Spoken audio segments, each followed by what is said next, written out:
There is a car on this list that sold at auction for more than the GDP of a small island nation. It has no air conditioning, no navigation system, no backup camera, no Bluetooth, no luxury appointments of any kind. Just a metal body, a tubular chassis, and an engine so violent that the man who built it described it as genuinely dangerous to drive on a public road.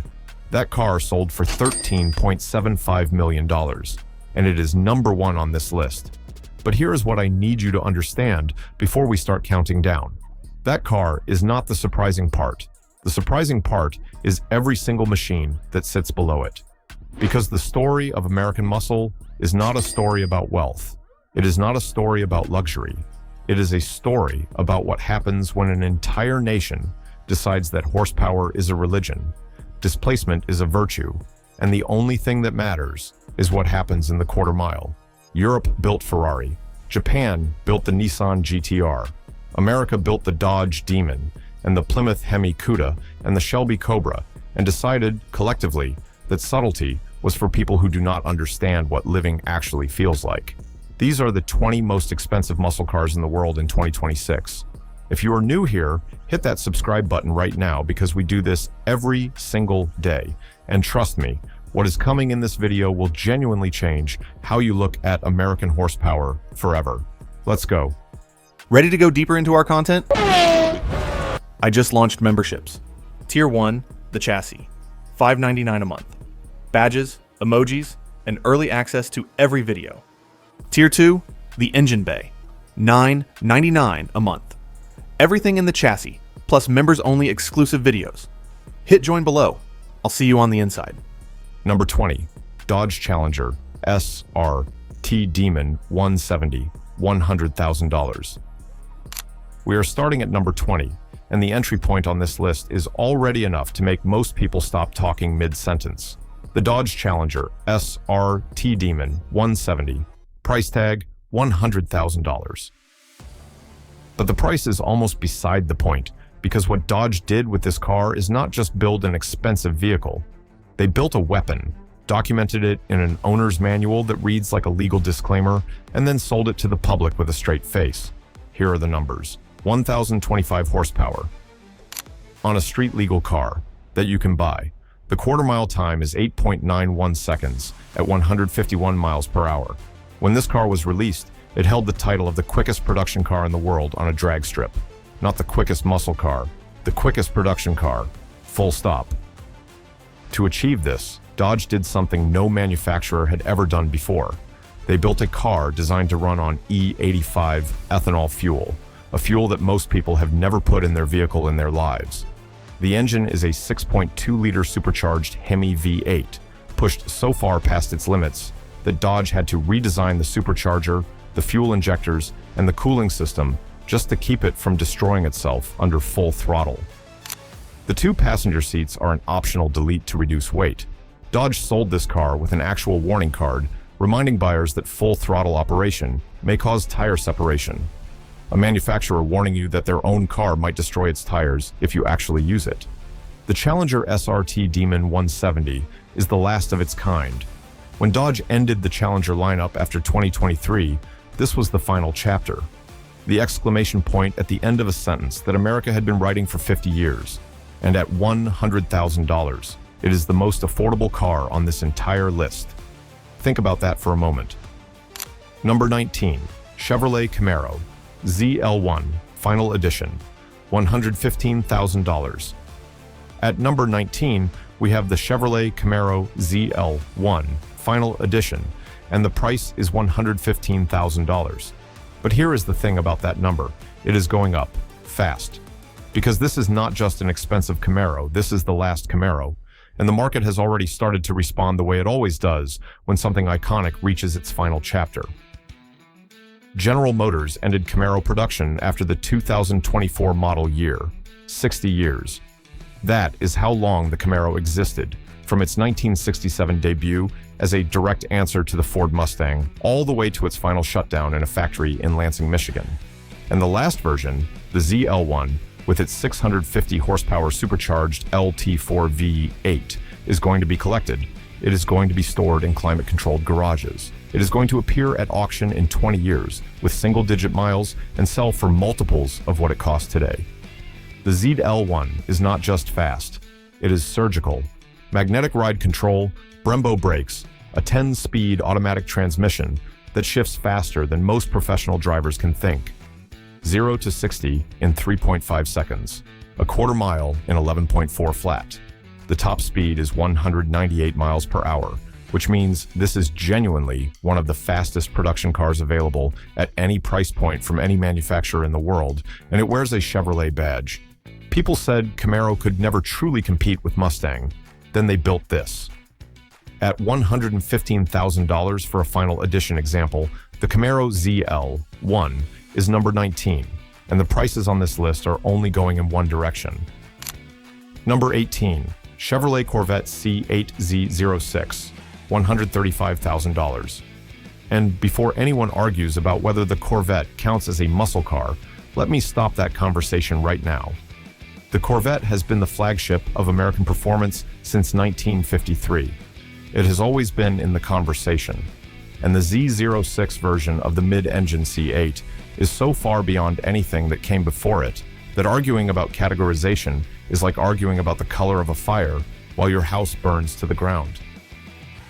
The C8 Z06 is powered by a naturally aspirated 5.5-liter flat-plane crank V8 engine called the LT6. That engine produces 670 horsepower without a supercharger, without a turbocharger, without anything forcing air into it. It breathes. It revs to 8,600 revolutions per minute, which is a number you do not expect to hear from an American V8. The sound this engine makes at full throttle has been compared to a Ferrari 458 crossed with a NASCAR engine. That is not hyperbole. That is what happens when Chevrolet's engineers spend years developing a naturally aspirated engine with a flat-plane crankshaft specifically for this platform. 0 to 60 in 2.6 seconds, the quarter mile in the tens, a top speed of 195 miles per hour, and at $135,000, you are getting a car that beats vehicles costing 2 and 3 times as much on a racetrack. The Z06 is America's loudest argument against European automotive supremacy. At number 18, it is one of the best value propositions on this entire list, which makes it quietly embarrassing for most of the cars above it. Number 17, Dodge Viper ACR Final Edition, $170,000. Number 17 is the Dodge Viper ACR Final Edition at $170,000. And if you know anything about this car, you already know why it is on this list. If you do not know anything about this car, you are about to understand why grown men's voices change when they talk about the fact that Dodge stopped making it. The Viper ACR, American Club Racer, is not a comfortable car. It does not pretend to be. There is no advanced driver assistance system telling you to stay in your lane. There is no luxury package with massaging seats. There is an 8.4-liter V10 engine producing 645 horsepower sitting in the front of a rear-wheel drive car with no meaningful electronic safety net, and the expectation is that the driver knows exactly what they are doing, or learns very quickly. The Viper has killed people. It has been documented. And Dodge, to their credit, never really apologized for it. They just made it slightly less likely to kill you with each successive generation, while keeping it just dangerous enough to make you feel completely alive. The ACR variant added extreme aerodynamic downforce, Bilstein dampers, and an optional extreme aero package with a massive fixed rear wing that generates so much downforce the car can pull 1.5 G in corners. At the time of its release, the Viper ACR held the production car lap record at more than 13 different racetracks around the world. 13. A car you could drive to the grocery store held the lap record at circuits where professional racing drivers compete every weekend. Final edition examples at $170,000 represent the last chapter of a car that was never supposed to be civilized, never tried to be, and succeeded entirely on its own extraordinary terms. Number 16, 1970, Dodge Challenger RT Hemi, $200,000. We cross the $200,000 threshold at number 16, and we make our first stop in the era that defined what American muscle cars actually are. The 1970 Dodge Challenger RT Hemi. $200,000 for a pristine, documented numbers-matching example. And I want to explain something to people who have never understood why old cars cost this much. The 1970 Challenger RT with the 426 Hemi engine is not expensive because it is old. Lots of old things are cheap. It is expensive because of what it represents. In 1970, the Hemi engine was the most violent, most extreme, most thoroughly engineered power plant available in a production automobile. 425 horsepower officially. Every engineer at Chrysler who worked on it understood that number was conservative in a way that bordered on dishonest. Under full throttle, the Hemi did things to the cars it sat in that made them feel genuinely angry. Only 356 Challenger RT coupes were built with the Hemi engine in 1970. 356. These are not common cars that became expensive. These are rare cars that were always going to be expensive, and the market has been proving that point every single year for 5 decades without interruption. A 1970 Challenger RT Hemi represents the absolute apex of the original muscle car era. It is a primary source document in the history of American performance. It is a museum piece that can still run a 13-second quarter mile if you are brave enough to ask it to. At $200,000, it is number 16, and what comes above it on this list is going to test the limits of your imagination. Number 15, 1970, Chevrolet Chevelle SS 454 LS6, $275,000. This is the car that muscle car enthusiasts rank above almost everything else from the golden era when they are being honest with themselves. Not the Camaro, not the Corvette, the Chevelle, and specifically the LS6 version. Here is why. In 1970, Chevrolet installed a 454 cubic inch 8 engine in the Chevelle Supersport. The standard version, the LS5, produced 360 horsepower. And then there was the LS6. The LS6 produced 450 horsepower and 500 pound-feet of torque in a car that weighed around 3,800 pounds. At the time of its release, it was the most powerful engine ever offered in a production American automobile. Car and Driver tested a 1970 Chevelle SS 454 LS6 and ran a quarter-mile time of 13.44 seconds at 108 miles per hour in 1970 on bias-ply tires, with the suspension technology of that era. Approximately 4,500 LS6 Chevelle were built in a country of 200 million people who all seemingly wanted one. The math on that equation has only pushed prices in one direction for 5 decades. Documented numbers-matching LS6 Chevelles are among the most aggressively contested vehicles at every major American auction. At $275,000, the 1970 Chevelle SS 454 LS6 is the definitive statement of what the muscle car era actually was. It is number 15. Number 14, Ford Mustang GTD, $300,000.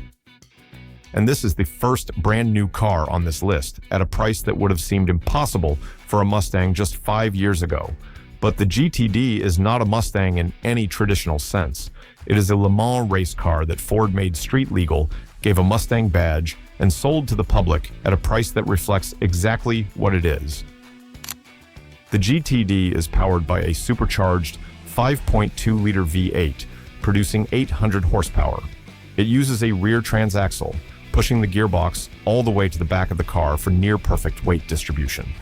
It has fully active aerodynamics, an electronically controlled suspension system derived directly from Ford's GT Le Mans program, and carbon ceramic brakes that cost more to replace than a base model family car.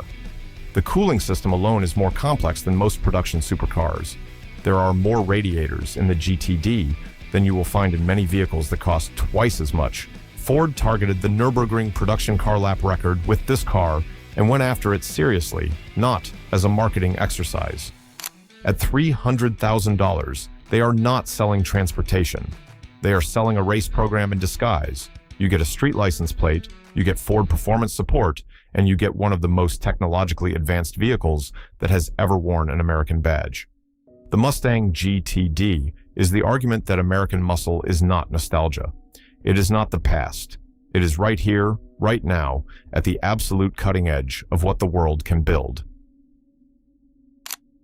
Number 13. Shelby GT 500 Super Snake, $360,000.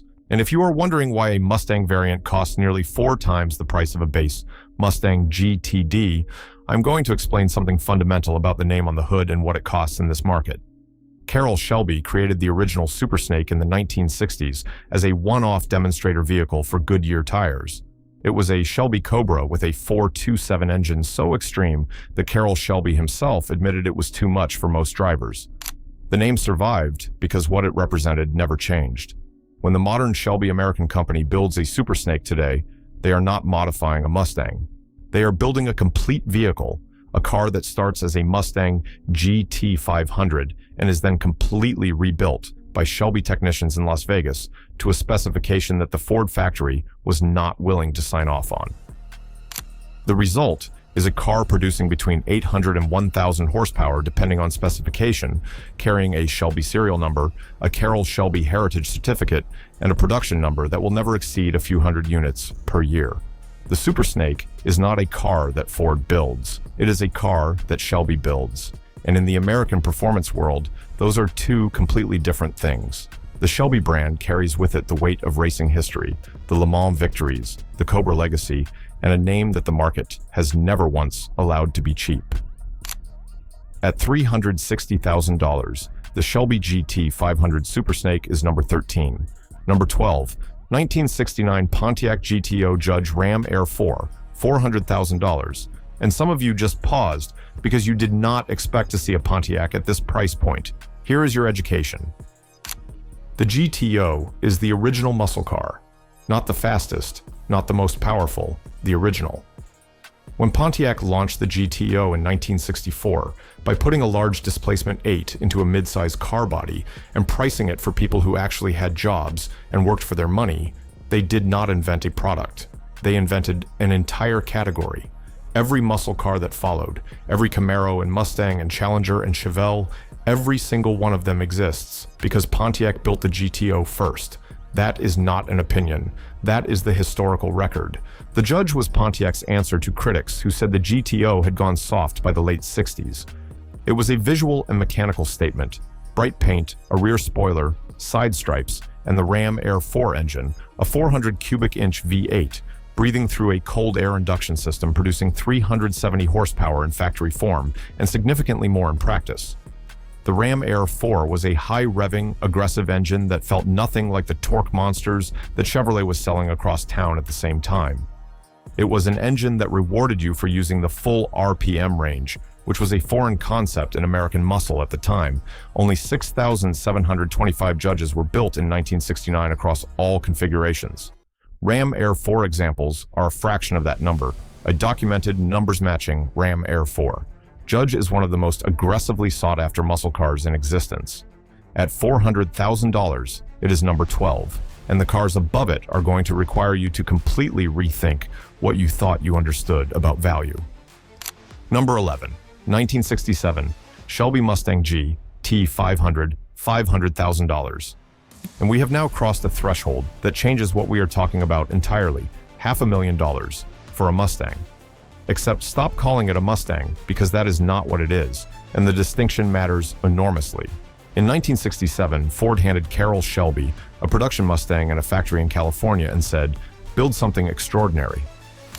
What Shelby and his team built was a car with a 428 cubic inch Police Interceptor V8, a name that tells you exactly how Ford internally viewed its capabilities. The GT 500 was not just fast for a Mustang. It was genuinely fast by any standard of the era. The official 355 horsepower rating was another one of those famously conservative American muscle car figures that nobody in the press believed and nobody in the factory expected anyone to actually believe. But the 1967 GT 500 is valuable for a reason that goes beyond raw performance numbers. It is valuable because of what happened to it in popular culture. The 1967 Shelby GT 500 is Eleanor. It is the car from the film Gone in 60 Seconds that launched 1,000 posters, 1,000 bedroom walls, and 1,000 lifetime obsessions with the idea of a fastback Mustang in silver with black racing stripes. Even people who cannot name a single Shelby specification know exactly what Eleanor looks like. And that cultural weight, that shared memory carried by millions of people who will never own one, pushes the value of original 1967 GT500 examples into territory that pure performance metrics cannot reach alone. At $500,000, it is number 11. Number 10. Ford GT Final Edition, $625,000. And this is where the list makes its most dramatic shift, because the Ford GT is not a muscle car in the traditional sense.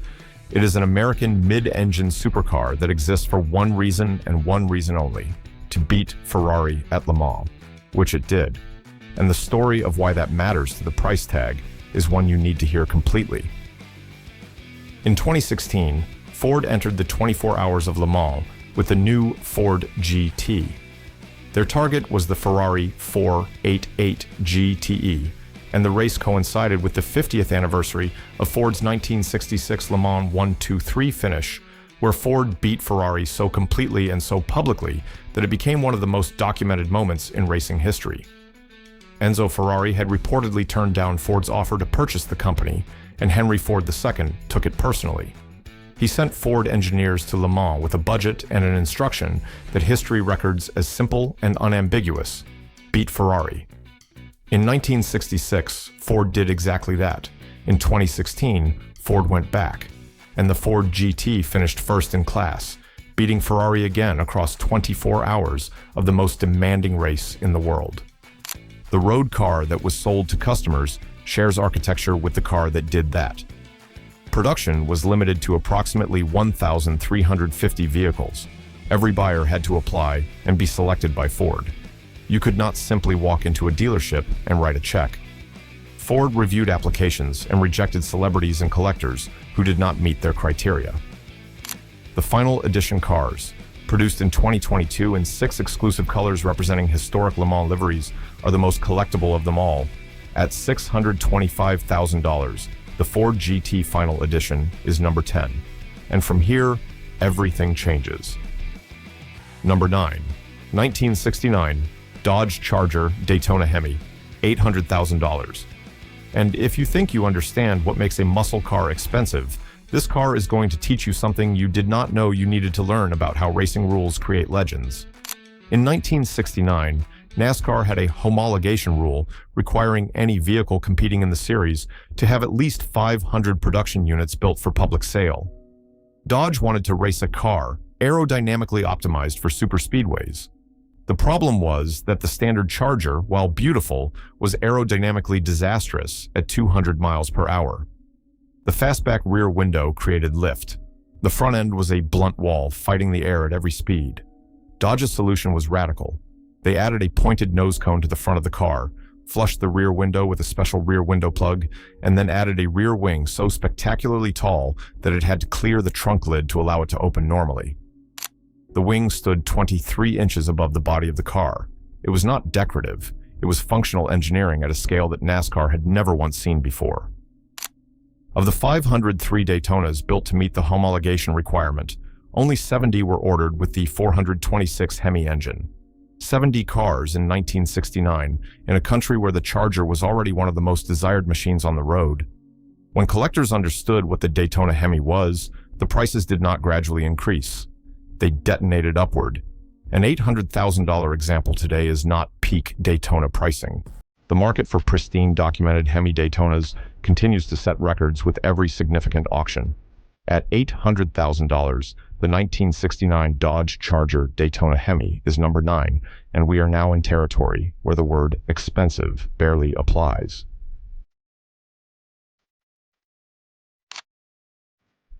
Number 8. 1969 Chevrolet Camaro ZL1, $1 million for a car built in 1969. And if you understand the complete story behind why this car exists, you will not question that number for a single second. COPO stands for Central Office Production Order. It was a system inside General Motors designed primarily for fleet purchases, taxis, police vehicles, and institutional buyers. It was not intended for performance cars. In 1969, a dealer named Fred Gibb discovered a loophole. By ordering a Camaro through the COPO system, he could bypass the displacement limit that GM Corporate had placed on its performance vehicles through an internal policy and could request an engine that was officially not supposed to exist in a Camaro. That engine was the ZL1, an all-aluminum 427 cubic inch V8 designed specifically for drag racing. The aluminum construction made it significantly lighter than the cast-iron engines of the era, and the internal components were built to tolerances that ordinary production line workers had never encountered before. The price of the ZL1 engine package in 1969 was $4,160, almost doubling the cost of the base car. When buyers saw that number on the order sheet, most of them backed out immediately. A total of 69 ZL1 Camaros were built in 1969, 69 cars, the same number as the model year itself. And those 69 cars ran quarter miles in the mid-11-second range in factory stock form, times that many modern sports cars cannot match even today. A documented, verified ZL1 Camaro does not sit at $1 million as its ceiling. It sits there as its floor. This is one of the rarest and most technically significant Camaros ever constructed. At $1 million, it is number 8. Number 7. Original Carroll Shelby Cobra 427 SC, $1,500,000. And I want to be precise about the language here because the Cobra exists in more versions, more replicas, and more recreations than almost any car in history, and not all of them occupy the same universe of value. The cars I am talking about are the genuine article. Original Cobras built in California with a Ford 427 side-oiler V8, producing somewhere between 425 and 485 horsepower, depending on exact specification, sitting in a chassis that weighed less than 2,400 pounds. The power-to-weight ratio of the original 427 Cobra is directly comparable to modern hypercars. That is not an exaggeration made for the sake of this script. It is a factual comparison that the engineering numbers support.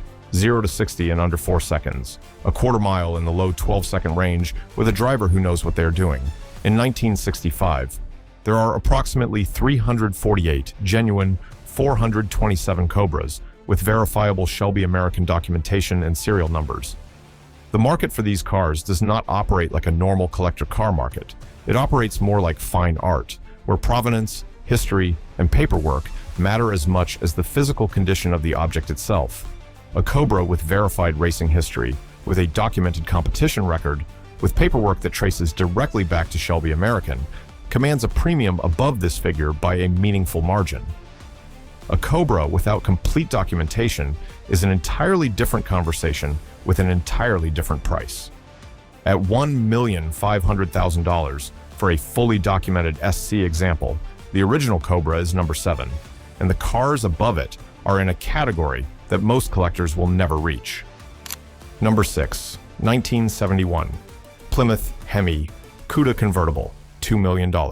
And this car is one of the most precisely defined values in the history of American collector cars, because the story of this car is not simply a story of rarity. It is a story of timing, and of an era ending whether anyone was ready for it or not. By 1971, the muscle car era was already dying. Insurance companies had figured out that insuring a 426 Hemi engine in a lightweight car was financially catastrophic, and they were pricing their policies to reflect that understanding. The emissions regulations coming from Washington were making high-output engines increasingly difficult to certify for sale in a new decade with new standards. And the fuel crisis that would effectively end the muscle car era was just 2 years away. In this context, Plymouth built one final run of Hemi Cuda convertibles in 1971. The total number was 7 cars. 7 convertibles with the 426 Hemi engine in the entire 1971 model year. 2 of those were delivered to Canada. Of the remaining 5 American examples, the documented ownership history of each individual car is known to serious collectors the way that art historians know individual masterpieces. These are not anonymous collector cars. They are named. They are tracked. Every transaction involving one is noted and recorded. The Hemi Cuda convertible is not valuable simply because it is fast, though it is extraordinarily fast. It is not valuable only because it is rare, though it is among the rarest production muscle cars ever built. It is valuable because it is the intersection of the most powerful engine of the era, the most desirable open-air body configuration, and the absolute final year before the government, the insurance industry, and the oil market collectively ended everything. It is the last page of a chapter. At $2 million, it is number 6. Number 5. Steve McQueen's 1968 Ford Mustang Bullitt, $3,400,000. And this is where the list stops being purely about muscle cars and starts being about something larger, about history, about cultural memory, and about what certain objects carry with them beyond their mechanical specifications. Every car enthusiast in the world knows the Bullitt chase scene. 10 minutes and 53 seconds of film shot in 1968 in the streets of San Francisco. A Highland green fastback Mustang against a black Dodge Charger, filmed without digital effects, without green screens, without any technology that did not physically exist in 1968. Just cameras mounted on cars, stunt drivers at the wheel, and a city as the backdrop. The sequence contained genuine moments of improvisation, scenes where the camera car could barely keep up, and the editing had to accommodate the reality of two actual cars moving at actual speed through actual streets. That chase scene defined what an automotive chase sequence should look and feel like for generations of filmmakers, and it generated more desire for Highland Green Mustang fastbacks than any advertising campaign Ford could have designed or purchased. 2 Mustangs were used for filming. One was damaged during production and destroyed afterward. The surviving hero car disappeared from the public record in 1974, when a family in Mechanicsburg, Tennessee purchased it, drove it on public roads for years as an ordinary vehicle, and eventually stored it in a barn when the recognition of its value made practical use impossible. In 2020, that family sold the car at Mecum Auctions for $3,400,000. The buyer was not purchasing a Mustang.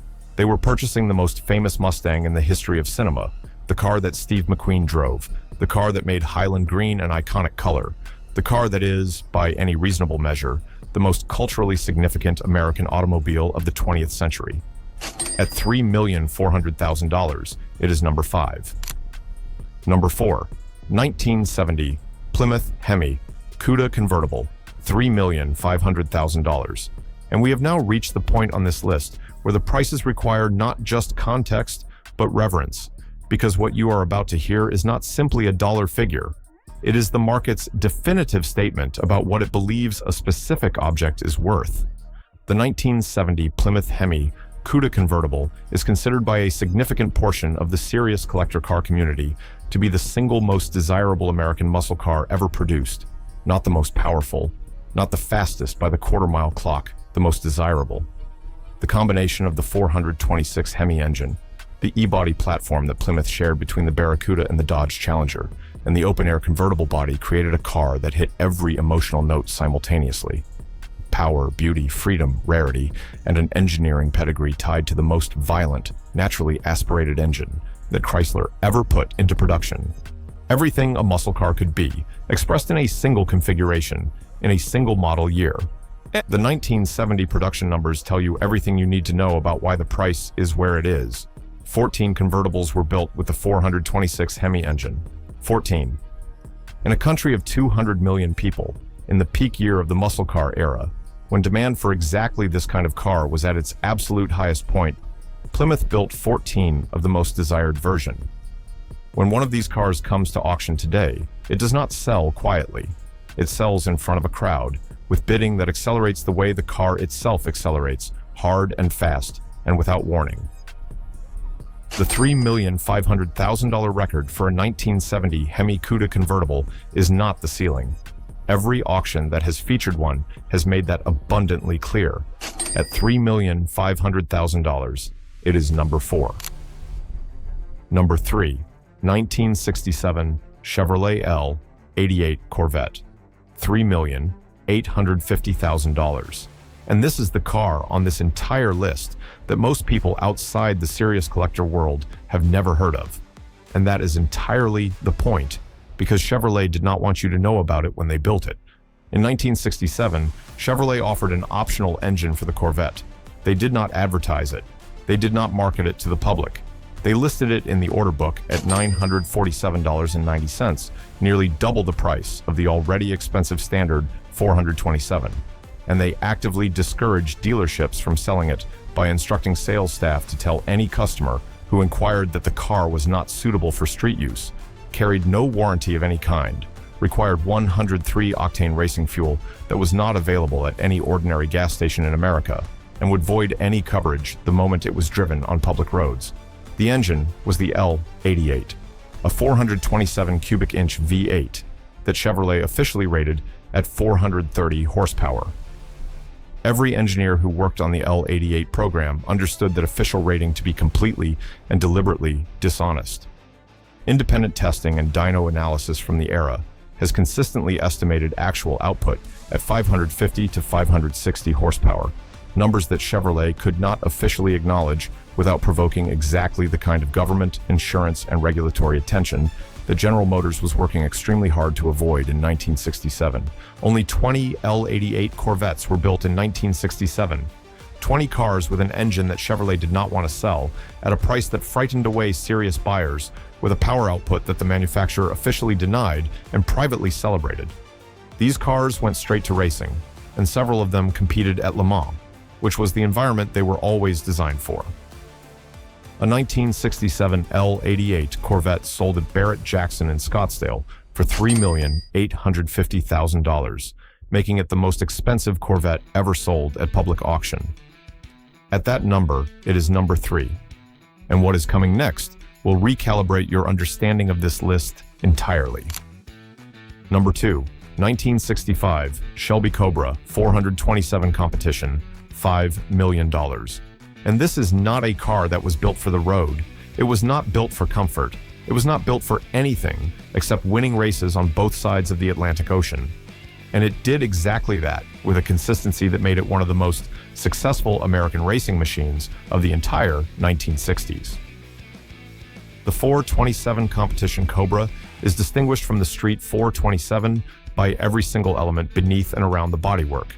Wide alloy wheels that push the rear haunches out well beyond the body line, a side exhaust that exits ahead of the rear wheels and removes every pretense of civility from the driving experience, a fully developed competition suspension setup that makes the street car feel relatively soft by comparison, and a 427 cubic inch Ford 8 tuned specifically for endurance racing applications, with modifications to the carburation, the valve train, the cylinder head porting, and the cooling system that pushed output beyond 500 horsepower in an era when that number was reserved exclusively for purpose-built race machinery.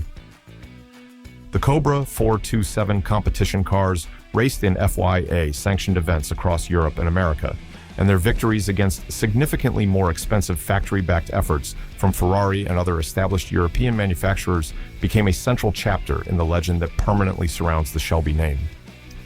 When you purchase one of these cars today, you are not purchasing a collector piece in the traditional sense. You are purchasing a verified race result. You are purchasing a confirmed portion of one of the most extraordinary motorsport stories in American history, documented in race reports, lap times, and victory photographs. Provenance determines everything on these cars. The examples with the deepest and most documented competition histories sit at the absolute top of the market, and $5 million reflects that reality. At $5 million, it is number 2, which means there is only one car left on this list, and it costs more than everything else on this list combined. Number 1, 1963 Shelby Cobra CSX 2000, $13,750,000. No air conditioning, no navigation system, no backup camera, no Bluetooth, no luxury appointments of any description. A tubular steel chassis sourced from AC cars in England, a 260 cubic inch Ford V8 engine, an aluminum body so light and so thin that you can flex it with your bare hand, and a serial number stamped into a plate that reads CSX 2000, which is where everything began. CSX 2000 is the first Shelby Cobra ever built. Not one of the first. Not an early example from the initial production run, the first. The singular car that Carroll Shelby ordered from AC Cars in England had shipped to his facility in Los Angeles and fitted with a Ford V8 engine on the basis of an idea he had sketched out during a flight, an idea that everyone around him thought was unlikely to work, and a few people thought was impossible. The car that proved the idea worked. The car from which every single Cobra that followed, every CSX number, up through the end of production, every 289 and 427, and competition in Super Snake, can trace its direct existence. Without CSX 2000, none of the other cars on this list exist in their current form. Carroll Shelby did not put CSX 2000 in a display case after proving the concept. He used it. He drove it to meetings with Ford executives to demonstrate what was possible to secure the funding and the manufacturing partnership that would eventually become the entire Shelby American Racing program. He put miles on it. He used it as a tool. He treated it the way a man who built cars for a living treated the car he built to make everything else possible. It was eventually donated to the Briggs Cunningham Automotive Museum in California, where it remained on public display until the collection was dispersed years later. In 2016, CSX 2000 came to Mecum Auctions, and the room understood what was in front of it. The car sold for $13,750,000, making it the most valuable American muscle car ever sold at public auction by a distance that no other sale has come close to narrowing. Here is what $13,750,000 buys when you apply it to other things on this list. It buys approximately 137 brand new Dodge Challenger SRT Demon 170S. It buys 38 Shelby GT500 Super Snakes. It buys more than 3 1967 L88 Corvettes, 3 1970 Hemi, Cuda convertibles, and still leaves you change. Or it buys one aluminum-bodied car with a 260 cubic inch Ford V8, a body you can flex with one hand, and the serial number that started everything that followed. The man who built it described it as genuinely dangerous to drive on a public road. He was not wrong. The person who paid $13,750,000 for it does not care, because some things exist in a category where the price is simply the market's way of acknowledging that the object is not available at any number that ordinary thinking can produce. CSX 2000 is not the most powerful car on this list. It does not have the most dramatic auction story, or the most famous previous owner, or the most extreme performance specification. What it has is origin. It is where the chapter began. It is the physical reason that every single car on this list, from the $100,000 Demon 170 all the way to itself, exists in the world the way that it does. Every Hemi and every ZL1 and every Super Snake and every Daytona exists in a world that Carroll Shelby helped shape, starting with this car in a garage in California in 1962, with an idea sketched on an airplane napkin that nobody else thought would work. At $13,750,000, the 1963 Shelby Cobra CSX 2000 is number one on this list. It is not close, and it never will be. So there you have it, the 20 most expensive muscle cars in the world in 2026. From the $100,000 Dodge Challenger SRT Demon 170, the most powerful production car ever built for a public drag strip, all the way to the $13,750,000 Shelby Cobra CSX 2000, the car that started everything. And here is what I want you to sit with after watching this. The total value of the 20 cars on this list exceeds $50 million. $50 million of American horsepower. And not one single car on this list was built by a country that apologizes for wanting too much. These machines are not refined in the way that European luxury cars are refined. They are not precise in the way that Japanese engineering is precise. They are something that no other country on Earth has ever produced in quite the same way. They are the physical expression of a culture that decided at some specific and unforgettable moment in its history that the only limit worth respecting is the one you set yourself. Europe gave the world elegance. Japan gave the world precision. America gave the world this: raw, expensive, occasionally dangerous, frequently impractical, and completely, entirely, unapologetically alive. If you enjoyed this video, do me a favor right now. Hit that like button, drop a comment below, and tell me which car on this list you are taking home if money is absolutely no object. Not the most sensible choice, not the most practical, the one you actually want.